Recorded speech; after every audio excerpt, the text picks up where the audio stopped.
এর মানুষ কতজন জানি সনাতন কি?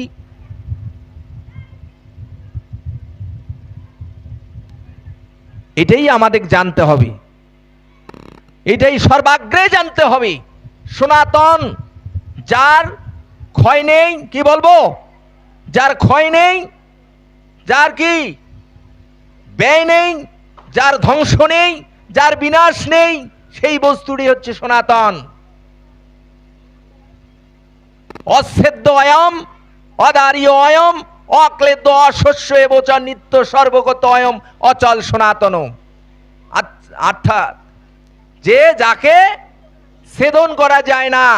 নয়নম ছিন্দন্তি শাস্ত্রাণি নয়নম দহতি পাবকু ন চয়নম ক্লেদন্তি আপন অশ্বসিতি মারুত।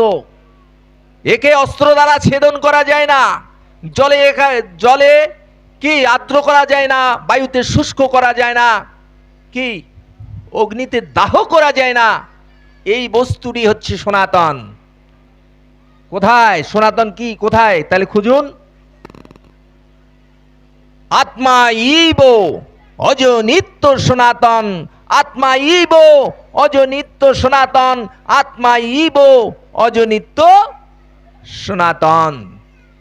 তাহলে এই যে আত্মা যদি সনাতন হয়ে থাকে, তাহলে আত্মজ্ঞান তথা আত্মধারণা, আত্মজ্ঞান আমাকে লাগবে কিনা? এই কথাটি ভাগবতে বলছে, আত্মজ্ঞান হীন যত মানব সকল গৃহে কার্যে রত তারা থাকে অবিরল। মানুষ হয়েছি, কিন্তু আমার মধ্যে যে ভগবান আছে, আমার মধ্যে যে ভগবান আছে, এই খবর আমি করছি না। ওই যে পথ কীর্তন এটা গায় না, দেহের কপাট খুললে দেখলে হয় মনের কি, আয়না খুললে দেখলে হয় মনের মানুষ কোথায় পাওয়া যায়।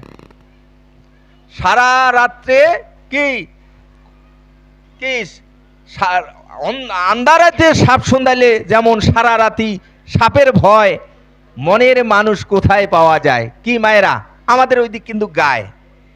কিন্তু আমার এই দেহ ঘরে যে সাপ অর্থাৎ ভগবান আছেন, কোথায় আছেন, কি রকম আছেন, কোন জায়গায় আছেন? এই যে আমার ঘরে যদি রাত্রের বেলায় মায়েরা কি যদি একটা সাপ ঢুকে, সেই সাপটা যদি বাইর হওয়া দেখা না যায়, তাহলে কি রাতে কি ঘুম হওয়ার কথা? বালিশের নিচে থাকলো, না বেডের নিচেই থাকলো, নাকি আরো অন্য কোথাও থাকলো? তাহলে এই সাপ কিভাবে আছে আমার ঘরে? এই ঘরে যদি সাপ আমি চিনতে না পারি, আমার এই মানব জন্ম বৃথা। এই জন্য বলেছে যে তদ্বিদ্ধি প্রণিপাতেন পরিপ্রশ্নেন সেবায়া উপদেশ শান্তিতে জ্ঞানম জ্ঞানন তত্ত্বদর্শী। তুমি সেই তত্ত্বদর্শীর কাছে যাও, অর্থাৎ তুমি সদ্গুরু ধরো। সেই সদ্গুরু তোমাকে কি করবেন?